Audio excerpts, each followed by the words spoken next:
Hey everybody, welcome back to the Printing Workshop. I'm Matthew, and today we're going to take a look at changing out the toners in this Xerox VersaLink C415. The first thing you're going to do is open up this front cover. The next thing you do is open up the side cover labeled B, and it swings down just like that. Now inside your B panel is going to be your toner cartridges all right here in a row. Now all of these come out the same. There's a little orange handle, it's going to push up on that orange handle. Just like that. And the whole assembly comes up and out, just like that.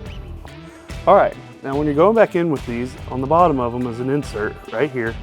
And that's going to go into this hole right where you see the electrical plug. And you're going to go in at a little bit of an angle, and you don't want to force anything, so just kind of lay it in there. Just give it a good push, straight down, and you'll hear a click.